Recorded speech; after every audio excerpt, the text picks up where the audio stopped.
The Forbidden Zone in the Grand Canyon and the Law.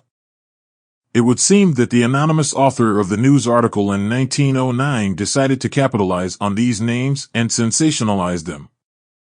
But this reasonable theory quickly becomes challenging when confronted with the next step in research, which validates the claim that this very section of the park is forbidden to explore. Predictably, the official document regarding the restricted areas of the park is lengthy and painful to read, but some relevant language does lie therein. The following geographical areas and/or roads within Grand Canyon National Park are closed to public use or are restricted by specific activities and/or specific times for specific activities.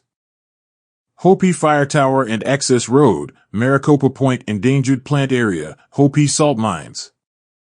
Extending from River Mile 62 to River Mile 62.5 on the southeast side of the Colorado River, Hance Mine south of Hance Rapid.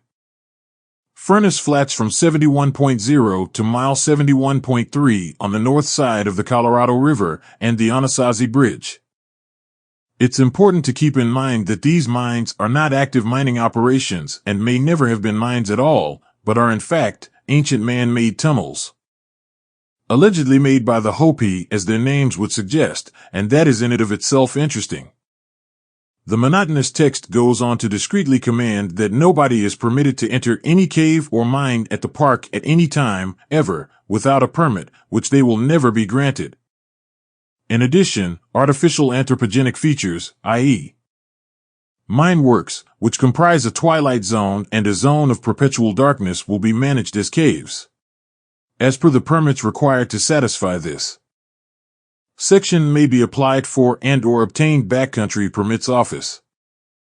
As if these restricted areas were not suspicious enough, legislation was passed in 1987 that restricts the airspace over the canyon along with only two other national parks, Yosemite and Haleakala, supposedly to provide for substantial restoration of the natural quiet and experience of the park and protection of public health and safety from adverse effects associated with aircraft.